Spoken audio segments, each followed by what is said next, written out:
Me chamo Ravena da Costa Leite. Sou formada em licenciatura plena em letras português e inglês, habilidade em língua inglesa. Vou ser tutora de vocês, estar ajudando vocês durante esse mês de maio pela plataforma com a disciplina didática geral. Tenho pós-graduação em docência do ensino superior e fiz esse slide, um breve resumo falando sobre quando surgiu a educação, vai falar um pouco sobre a educação, quando surgiu, desde do começo do tempo, do mundo até agora, todo o contexto histórico da educação, e vamos relatar um pouco sobre isso.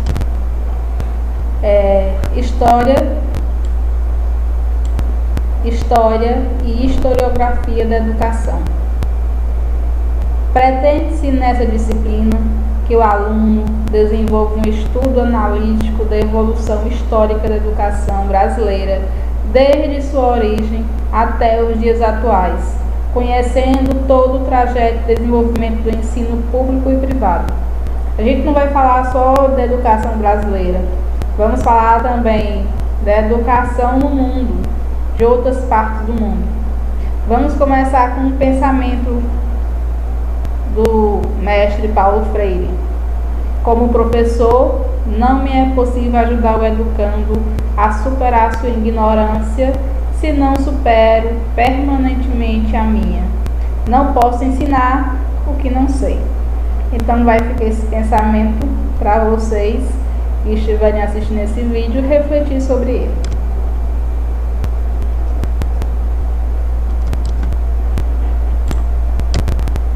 A história da educação. Para iniciarmos, vamos falar sobre a história da educação no período primitivo.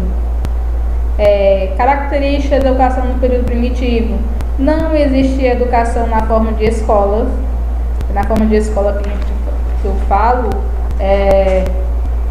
na que a gente tem hoje, né, na sala de aula, com aquele professor, com todos os alunos sentados. Os ensinamentos se davam nas experiências diárias e pelas orientações dos mais velhos e experientes. Então, o aprendizado era passado de pais para filhos, de avós, e era pela convivência do dia a dia, onde as crianças aprendiam com os mais velhos. O objetivo era ajustar a criança ao seu ambiente físico e social, através da aquisição das experiências. Então, era o ajuste da criança ao meio que ele vivia. De acordo com o meio que ele vivia, era ajustado com as experiências das pessoas mais velhas. Chefes de família eram os primeiros professores e em seguida os sacerdotes. Desde os primórdios, os primeiros professores foram os chefes de família, que são os pais e as mães. Depois surgiram os sacerdotes, que assim a gente vai falar mais na frente. Agora vamos falar um pouquinho sobre a educação chinesa. Modelo de educação. A escrita chinesa, os pontos negativos, a transformação da educação. Educação no período oriental, na China. A educação começa a ter uma sistematização com regime gráficos, o surgimento da escrita. Então, o surgimento da escrita, a transição da sociedade primitiva para a civilização, que assim começou a civilização, foi a transição do povo primitivo, com pouco conhecimento, para a civilização. O surgimento da cidade e dos estados. A educação passa a cumprir papel determinante, mantinha a cultura dominante através da educação. Então eles mantinham sua cultura, seu modo de vida, mas com a educação. A educação oriental. Nas civilizações orientais, a educação era tradicional, era dividida em classes, opondo-se à cultura e ao trabalho. Era organizada em escolas fechadas e separada para classes dirigentes. Desde aquela época sempre teve a divisão de classe. A educação nesse tempo não era para todos. Hoje em dia a gente tem uma educação para todos, né? Mas naquele tempo não era para todos, era separado, o povo que podia ir para a escola, os alunos que podiam, só era mais para quem fazia parte da elite. O conhecimento da escrita era restrito devido ao seu caráter esotérico. As preocupações com a educação apareceram nos livros sagrados, que ofereceram regras, ideias de conduta e enquadramento das pessoas nos rígidos sistemas religiosos. Então, desde aquela época, a educação era voltada mais para o sistema religioso.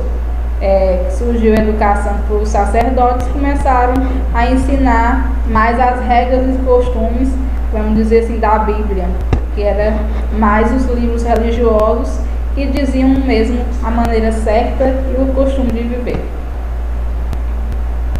Nesse período surgiu o dualismo escolar, que destina um tipo de ensino para o povo e outro para os filhos dos funcionários.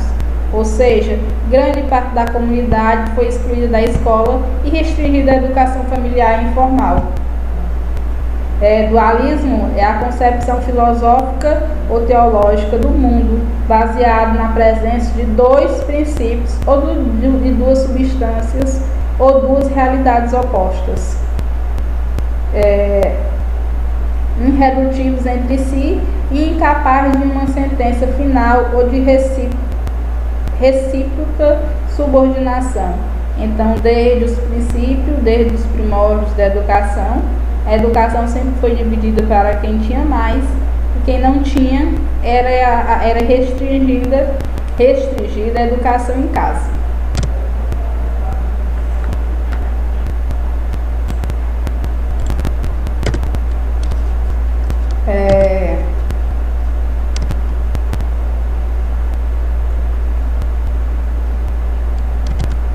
O traço predominante da educação hebraica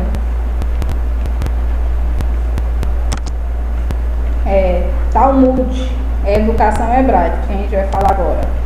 O traço predominante da educação hebraica era o idealismo religioso, tudo baseado na religiosidade.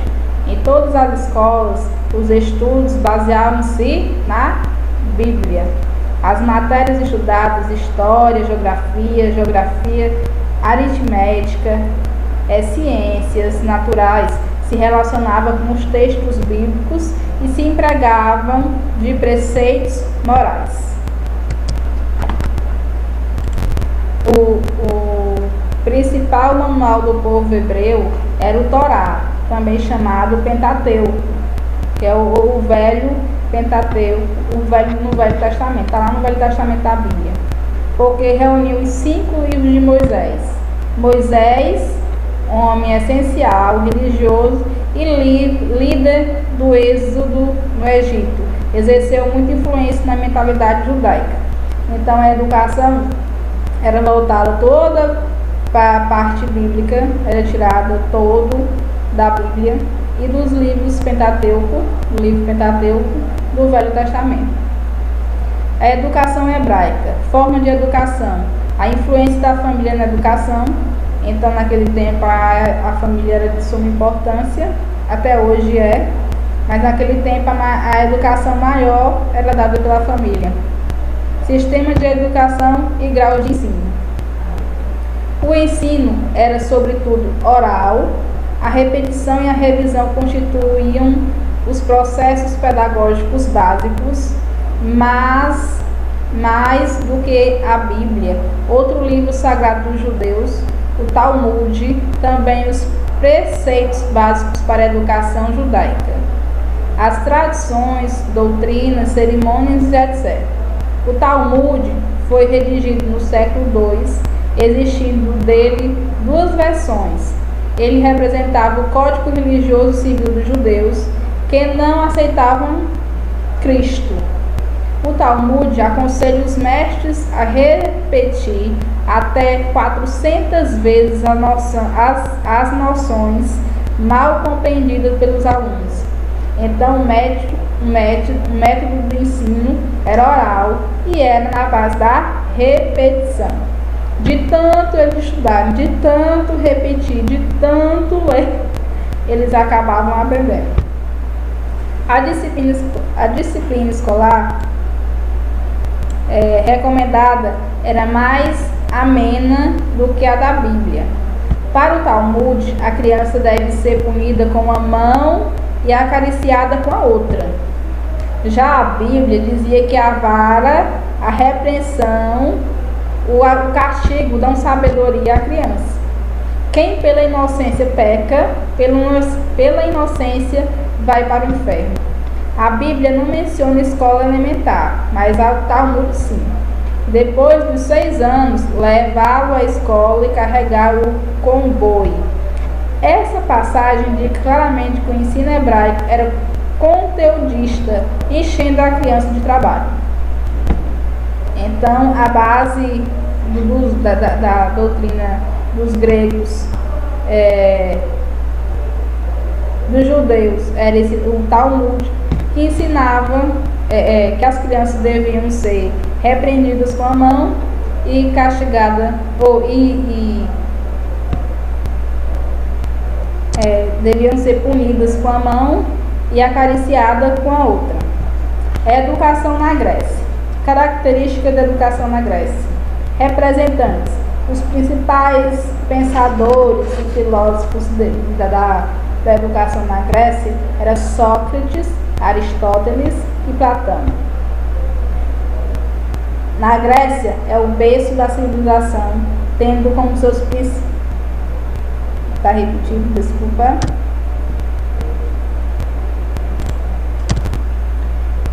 Vamos ver aqui, na Grécia tem como princípio o desenvolvimento individual do ser humano, preparação para o desenvolvimento intelectual da personalidade e da cidadania, ideais pautados na liberdade política e moral e no desenvolvimento intelectual. O ideal educativo não foi apenas a posse do conhecimento, mas, sobretudo, o aperfeiçoamento da personalidade através do conhecimento. O primeiro educador dos gregos foi Homero.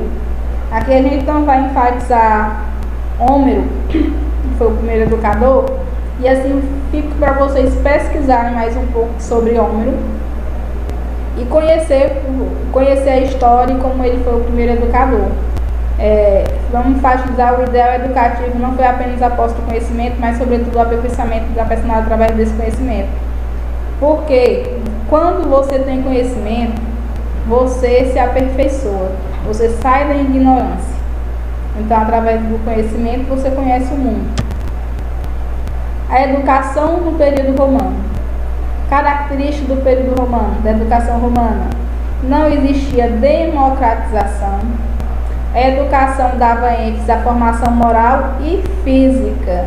No período romano, a exigência deles era formar guerreiros. Então, a educação era voltada para isso, da formação de guerreiros. O ideal de direitos e deveres. A educação das 12 tábuas. O texto trabalhado da educação romana, como atesta Cícero, foi por muito tempo o das 12 tábuas, fixada em 451 a.C., no bronze e exposto publicamente no fórum para que todos pudessem vê-lo. Nelas sublinhava-se o valor da tradição, o espírito, os costumes, a disciplina dos pais, e delineava-se um código civil baseado na prática potestas, caracterizado por formas de relação social típicas de uma sociedade agrícola atrasada. Como modelo educativo, as tábuas fixavam a dignidade, a coragem, a firmeza como valores máximos, ao lado, porém, da pietas e da parcimônia. Então, a educação das 12 tábuas no período romano, como atesta Cícero, lá tinha toda a estrutura, tudo que se deviam tirar. Então as 12 tábuas era uma lei, era restrita a uma lei de conduta, que era para todos seguirem na época. Defendia o ideal educacional da eloquência perfeita, tinha em mente um homem ao mesmo tempo eloquente e sábio, não se contentava com um homem opensa, eloquente, que poderia defender-se ou responsabilizar-se pessoalmente por aquilo que defendia. Também não lhe bastava um indivíduo apenas sábio, era necessário que fosse eloquente. Agora vamos ler a educação no período medieval. A característica da educação medieval: ponto de início, doutrina da Igreja Católica, conhecido como o século das trevas. Característica da educação medieval: educação conservadora, criticava a educação grega, que era liberal, e romana, prática. Fundação da Companhia de Jesus, que é os jesuítas. E assim a gente vai falar um pouquinho sobre cada um. Eu estou passando muito rápido, porque aqui é mais a história, mais o contexto, porque tem muita coisa mais para frente. No período medieval, a educação era desenvolvida em estreita simbiose com a igreja, com a fé cristã e com as instituições eclesiásticas que, enquanto acolhiam os sacerdotes, os oradores, os especialistas da palavra, os sapientes, e os cultos destinados aos belatores e dos laboratores, eram as únicas delegadas com corporações no plano profissional a educar, a formar e a conformar. Então, a educação era totalmente voltada para a igreja, totalmente voltada à igreja católica, onde ela que tinha o poder de educar. Da igreja partiam os modelos educativos e as práticas de formação. Organizavam-se as instituições e programavam-se as intervenções, como também nela se discutiam tanto as práticas como os modelos. Práticas e modelos para o povo, práticas e modelos para as classes altas, uma vez que era típico também da Idade Média o dualismo social das teorias e das práticas educativas, como tinha sido no mundo antigo. E dualismo social, justamente o que eu tinha falado, é a diferença das classes, que ainda até hoje a gente tem, onde a educação é voltada ainda mais para as pessoas que têm um poder executivo maior. Aí, no nosso dia a dia, nesse século já, agora que a gente está vivendo, já a educação está mais... A maioria das pessoas já tem direito à educação. Hoje em dia o que a gente vê é muita gente tem direito e não quer estudar. E o que é praxis educativa?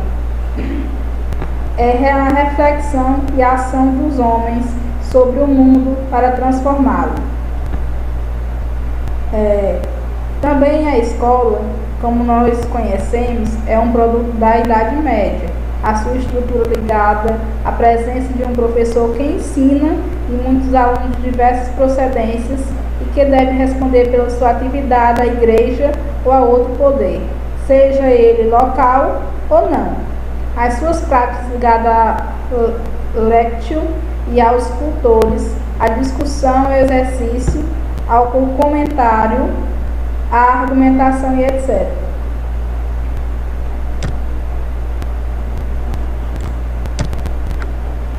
As suas práticas disciplinares, prêmios e castigos avaliativos vêm daquela época e da organização dos estudos nas escolas monásticas e nas catedrais e, sobretudo, nas universidades.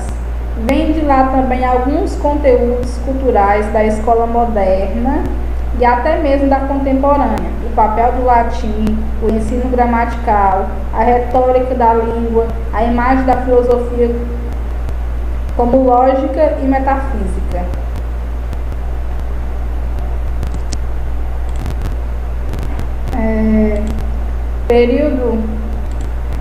Período colonial. A gente vai ver agora um pouco sobre educação no período colonial. período caracterizado pela inexistência de uma política formal de educação. O objetivo era apenas de explorar a nova terra e desenvolver políticas de proteção territorial. É o período da colônia. Aí lá vem agora o período jesuítico, a Companhia de Jesus no Brasil, onde começou a evangelização e também a educação. No começo, antes da colonização, o nosso território era habitado por uma infinidade de povos indígenas que detinham uma cultura própria, um jeito de organização social, com um processo educativo muito bem estruturado. Não usavam castigos na educação das crianças, transmitido de uma geração para outra, por meio de uma diversidade de manifestações culturais, danças, linguagens, culinária, rituais religiosos. Então, a gente viu aí o meio de educação no tempo dos indígenas. Não tinha castigo, a educação era voltada de paz também lá, e incentivada com as danças, linguagens, culinária, rituais religiosos.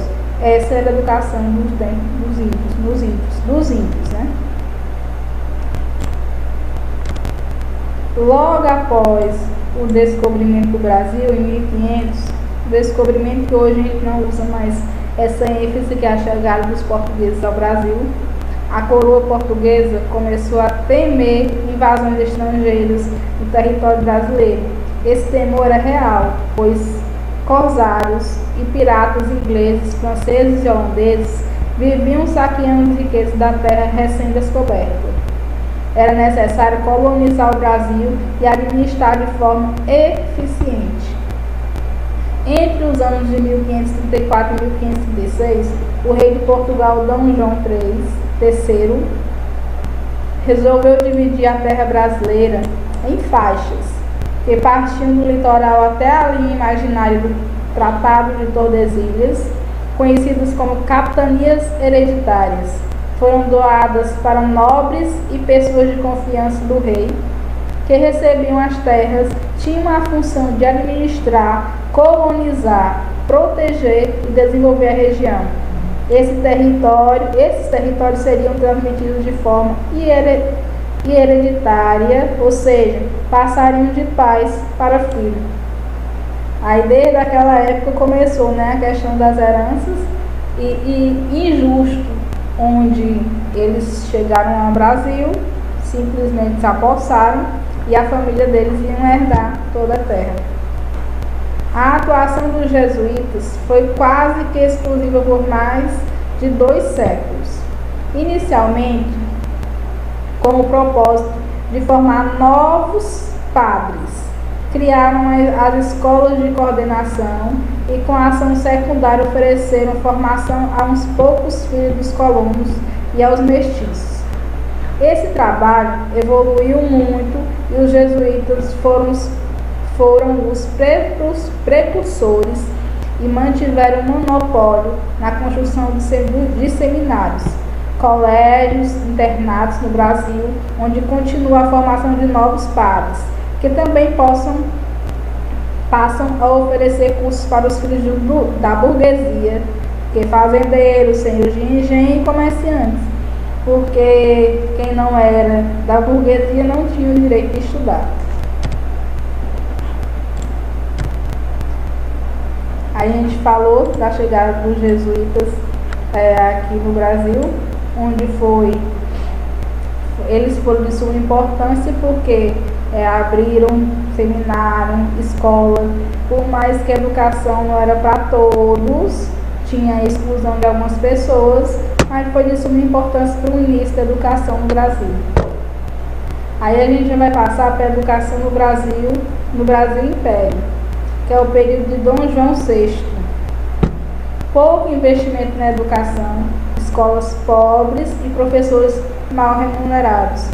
Até hoje a gente tem esse problema de escolas pobres e professores mal remunerados. Em algumas cidades as escolas são melhores, em outras não. Mas em todo o Brasil os professores ainda não recebem de acordo com o que eles são capazes, de acordo com a capacidade. O domínio dos doutores, os poucos com formação dominavam a minoria dita inculta, mantida a aristocratização. Então, quem era considerado doutores, que tinham uma educação mais elevada, dominavam o que ele chamava de inculto, ou inculta, uma população inculta. Onde não é, onde por mais que eu tenha alguma formação, eu tenha muito conhecimento, a outra pessoa eu não posso chamar de inculta também, porque ela tem algum conhecimento. Todos nós aprendemos aqui os outros. O Rio de Janeiro, com 100 mil habitantes, tinha 20 escolas e 640 alunos no ensino primário, menos de 1% da população.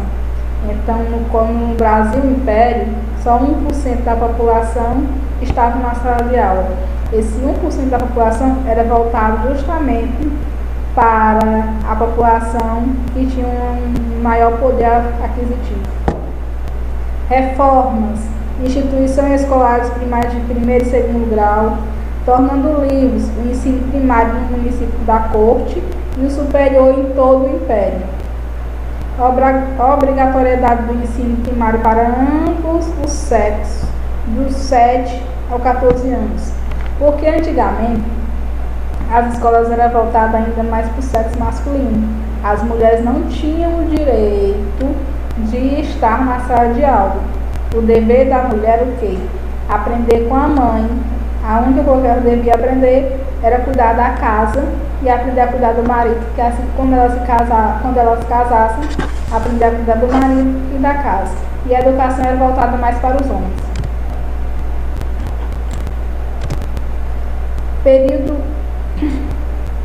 Período republicano. É o tempo das leis e reformas, onde surgiram várias leis e várias reformas aqui no Brasil. Benjamin Constant, 1890. O tempo da liberdade. Laicidade, foi quando surgiu a lei da laicidade. Até onde tem muita gente que aqui no Brasil fala, nosso Brasil é um país laico. O que é laicidade? Uma doutrina ou sistema que preconiza a exclusão das igrejas do exercício do poder político e administrativo. Antigamente, a igreja tinha um maior domínio nessa área política e administrativa. Já no período republicano, foi mudada essa lei, onde o Brasil se torna um país laico e a igreja para de ter esse poder perante a política e o setor administrativo. A gratuidade da escola primária, onde as escolas começaram a ser de graça para a população, e positivismo de Augusto Comte. O que é o positivismo de Augusto Comte? É uma corrente filosófica que surge na França no início do século XIX. Ela defende a ideia de que o conhecimento científico seria a única forma de conhecimento verdadeiro. Aí eu quero que quando vocês estiverem vendo esse livro, ou esse vídeo, vocês pensem e debatam entre vocês mesmos, ou com um colega depois, se vocês juntarem, se vocês concordam que o conhecimento científico é o único verdadeiro, ou existe outro tipo de conhecimento. Período da República Nova. O rompimento da política do café com leite. Getúlio chega ao poder como revolucionário. Mudança no modelo de produção brasileira. Aí nós temos as influências da entrada do capital estrangeiro no Brasil, o início da industrialização brasileira, começou o Brasil a se modernizar na indústria, surgem várias indústrias. Vargas chega ao poder como revolucionário e se torna um ditador. O mercado interno necessita de mão de obra rápida, qualificada, barata e em quantidade para atender ao capital emergente, onde surgiu muitas indústrias, surgiu o emprego, mas não tinha mão de obra qualificada. Aí que entra a educação, aí que entra a abertura de novas escolas, como a escola torna-se necessário para preparar a mão de obra para o mercado interno. Então já surgiu a necessidade da escola para preparar essas pessoas para a mão de obra, porque surgiu muito trabalho e tinha poucas pessoas qualificadas. Também nesse tempo é criado o Ministério da Educação e Saúde, na era Vargas. Também são editados os primeiros decretos chamados de Leis Orgânicas da Educação, regulamentando a educação brasileira. Novos ventos, manifestos dos pioneiros na escola nova. A sociedade brasileira, até a década de 20, estava estruturada em um sistema econômico, político, social e cultural que não fugia aos modelos europeus, aqui instalados desde o descobrimento do país. Assim, esses fatores, atualmente na organização do ensino, mostram que a educação seguia essa ordem estrutural, atendendo às exigências mínimas da sociedade. Esse contexto é marcado pelas tentativas de inserção do Brasil na divisão internacional do trabalho, porquanto ele era um produtor especializado em café. Contudo, essa inserção foi desigual, tendo em vista que a economia mundial estava fechada e o Brasil passava pelo processo de abolição da escravatura e não possuía mão de obra suficiente. Assim, mesmo que de forma desigual, o Brasil se insere no contexto do capitalismo mundial, com uma situação de dependência externa em relação às capitais mundiais. E assim surge, foi mesmo nesse tempo, na década de 20, estava a abolição da escravatura, e também a inovação onde surgiu, como não tinha mais escravo, estava tendo essa abolição, surgiu muitas indústrias e surgiu a necessidade da mão de obra qualificada. Agora a gente vai ver um pouquinho sobre os fragmentos do cenário educacional atual e as tendências pedagógicas. Quais as diferenças de uma para outra?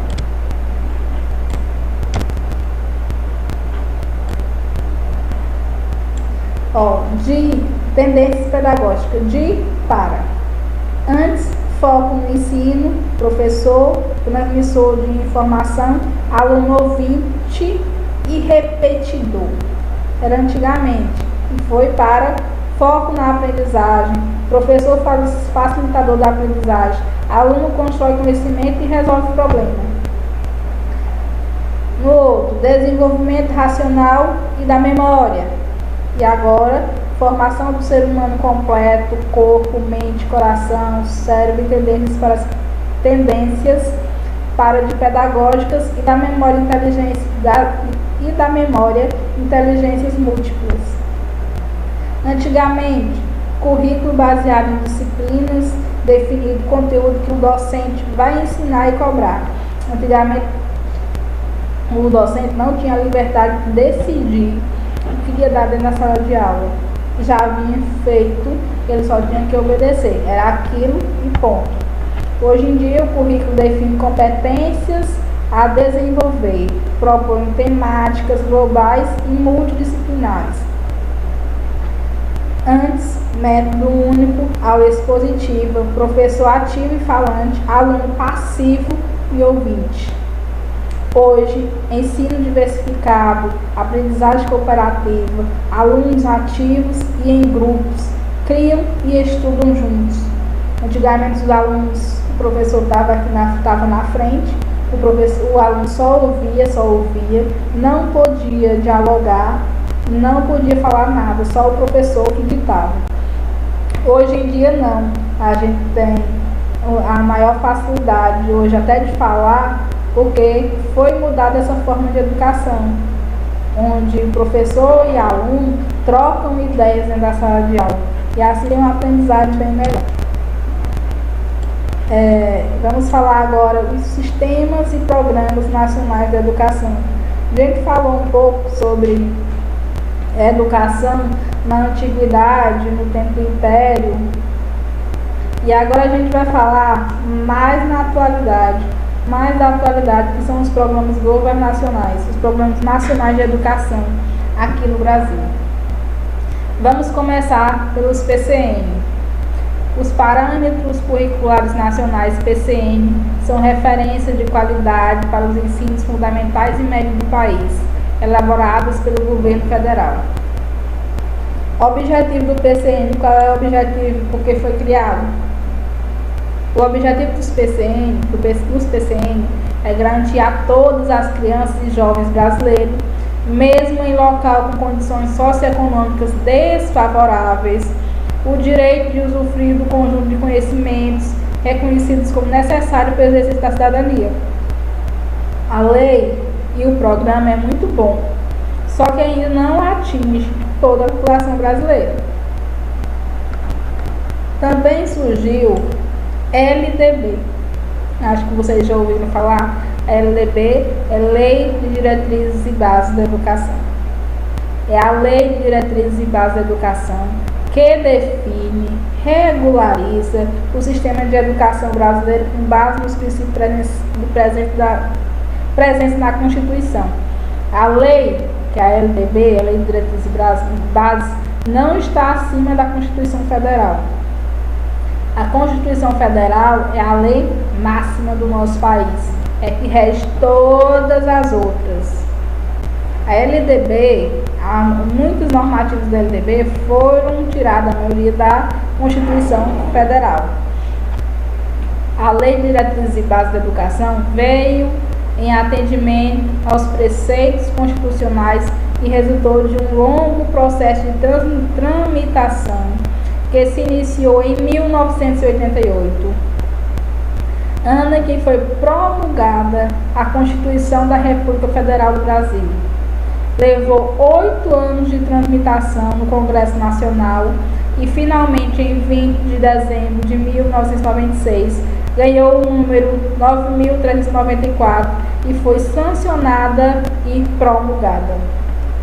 Então, você vê uma lei tão importante como a LDB, que é a Lei de Diretrizes e Bases da Educação, relacionada à educação, ainda passou 8 anos para ser promulgada, para ser sancionada e promulgada. Como Lei Nacional de Educação, traçou, dentre outras coisas, os princípios educativos, especificou os níveis de modalidades de ensino, regulou e regulamentou a estrutura e o funcionamento do sistema de ensino nacional. Ela envolve muitos interesses, interferindo tanto nas instituições públicas quanto nas privadas, abrangendo todos os aspectos da organização da educação nacional.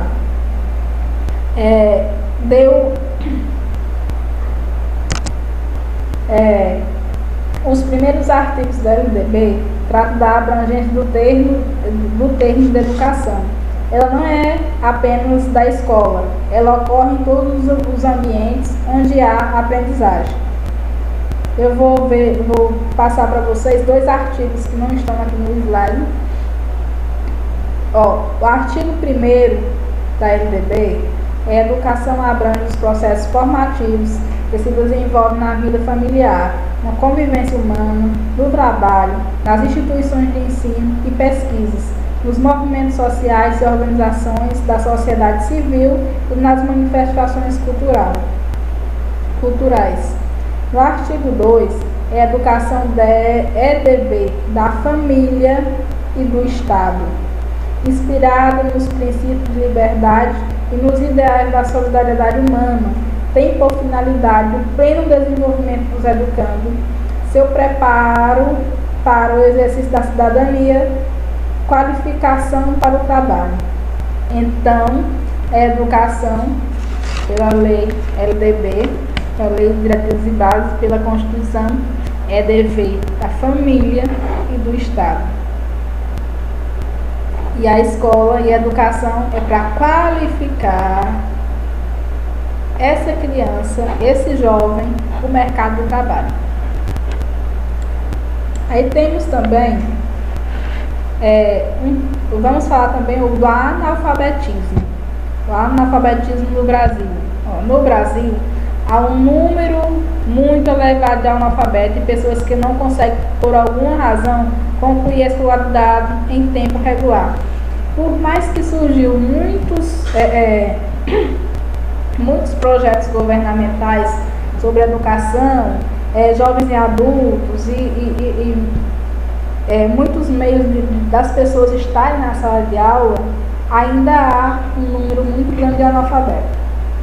O analfabetismo no Brasil é causado por vários motivos, como a desigualdade social, porque por mais que digam que a escola é para todos, ainda não é. Ainda tem muita gente que não tem acesso à escola, não tem condição nenhuma de ir à escola, pois a princípio a educação era destinada somente para a elite e os menos favoráveis economicamente eram privados de estudar. O outro fator, não menos importante, era a ausência de políticas públicas para a camada popular. E dentre estes, há muitos outros fatores que ajudaram a promover o analfabetismo, como as condições econômicas, a cultura, as políticas pedagógicas, a questão da raça, crença, a relação familiar e muitos outros. Que até a relação, até sua crença, às vezes impacta a criança está na sala de aula. Assim surgiu. Nós vamos falar agora sobre governo e educação. O Brasil é considerado um dos menores países onde o governo federal investe na educação.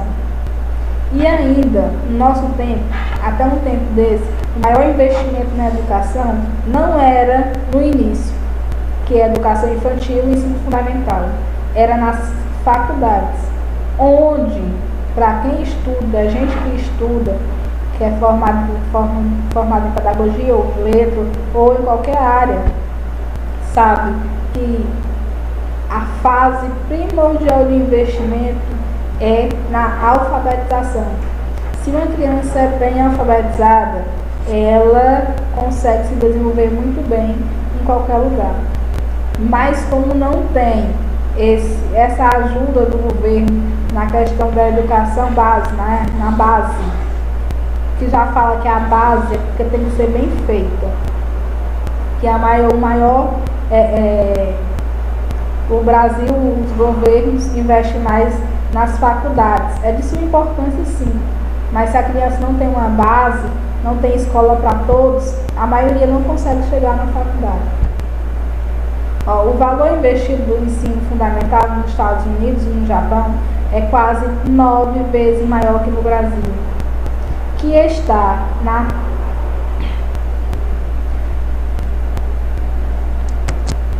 O Brasil está na posição lá atrás em investimentos na educação base.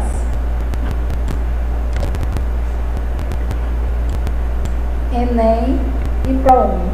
O Enem, Exame Nacional do Ensino Médio, foi instituído em 1998 para ser aplicado em caráter voluntário aos estudantes e ingressos deste nível de ensino. Realizado anualmente, tem como objetivo principal avaliar o desempenho do aluno ao término da escolaridade básica, para aferir o desenvolvimento das competências fundamentais ao exercício pleno da cidadania. O Enem também tem como objetivo ajudar o ProUni, Programa Universidade para Todos, sendo que as pessoas que mais destacam poderão fazer o ProUni e ter a chance de ganhar uma bolsa de estudo no ensino superior. Hoje o Enem é a prova fundamental para você entrar na faculdade, hoje em dia tanto privada como pública. O ENAD é o Exame Nacional de Desempenho dos Estudantes, criado em 2004 pelo MEC, é um substituto do antigo Provão, que compreende 3 instrumentos: a avaliação das instituições, dos cursos e dos estudantes. O SAEB Prova Brasil, que hoje em dia, aqui ainda está o nome SAEB e Prova Brasil, hoje em dia SAEB e Prova Brasil só são uma, se chama SEB, mas aqui o SAEB é a Prova Brasil. O Sistema Nacional de Avaliação da Educação Básica, SAEB, Organiza levantamentos periódicos com o objetivo de destacar o nível de desempenho dos alunos, identificando paralelamente os fatores associados a este desempenho. Já a Prova Brasil foi idealizada para produzir informações sobre o ensino oferecido por municípios e escolas, individualmente, com o objetivo de auxiliar os governantes nas decisões e no direcionamento dos recursos técnicos e financeiros, assim como a comunidade escolar nos estabelecimento de metas e implementação de ações pedagógicas e administrativas, visando a melhoria da qualidade do ensino.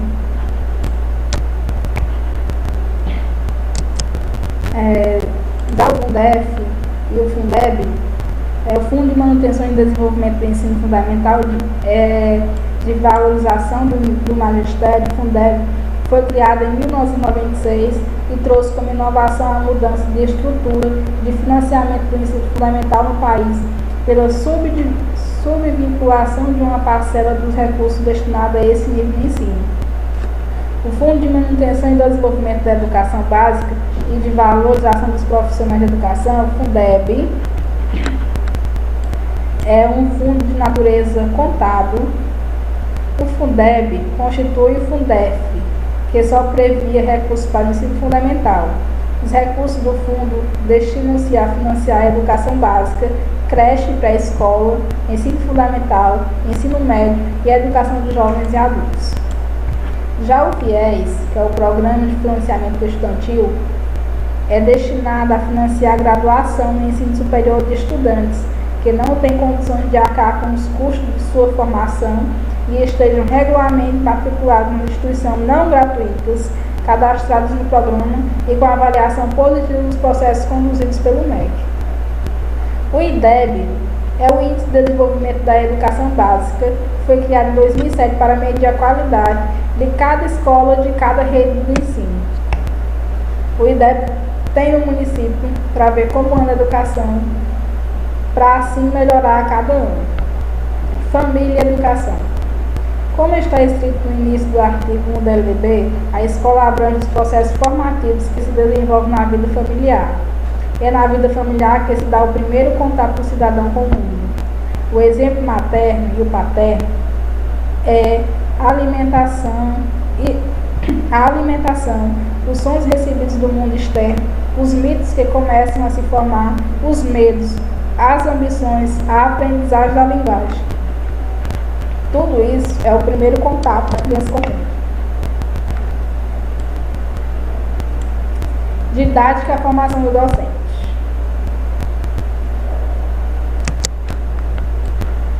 Didática e a formação do docente. Ao compreender-se que o educador é visto como um sujeito que, junto com outros sujeitos, constrói em seu agir. Entretanto, o educador tem a capacidade de transformar vidas por meio da educação. Então, nós, educadores, temos a possibilidade de transformar a vida por meio da educação. O professor possui uma relevância muito magnífica, pois tem a capacidade de transformar as vidas dos seus alunos através da educação. É indispensável que o docente tenha a disciplina da didática em sua formação acadêmica. É necessário que o discente tenha ciência dos diferentes tipos de tendências pedagógicas que poderá resultar no processo do bom funcionamento do ensino e aprendizagem. Por que o estudo da didática no curso de pedagogia? Nos dias atuais, a definição de didática ganhou contornos mais amplos e deve ser compreendidos enquanto um campo de estudo que discute as questões que envolvem os processos de ensino. A didática, enquanto campo de estudo, visa propor princípios, formas e diretrizes que são comuns aos ensinos de todas as áreas do conhecimento. A didática é responsável por estudar os processos de aprendizagem e ensino, através de técnicas e métodos. O educador constrói o conhecimento possibilitando a aprendizagem do aluno. Etimologicamente, a palavra didático surgiu do grego didactic, que traduzido significa arte de ensinar. Segundo Vygotsky, o aprendizado adequadamente organizado resulta em metal e põe em movimento vários processos de desenvolvimento.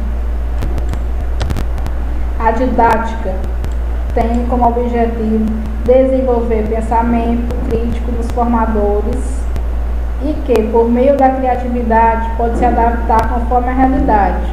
O termo didática foi usado primeiramente pelo filósofo tcheco em sua obra intitulada Didática Magna, que defendia o ensino de tudo para todos.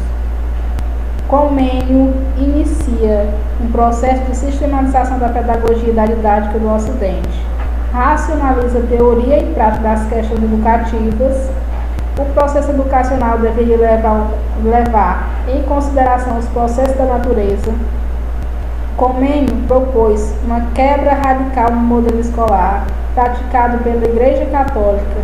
Queria que o professor pudesse ser visto como um profissional, não como um missionário. Aí, segundo Libani, a didática é o principal ramo da pedagogia. Está relacionado tanto com a psicologia da educação quanto com as teorias do conhecimento, denominado por Libani como teoria do conhecimento, por investigar os fundamentos, as condições e as formas de realização do ensino.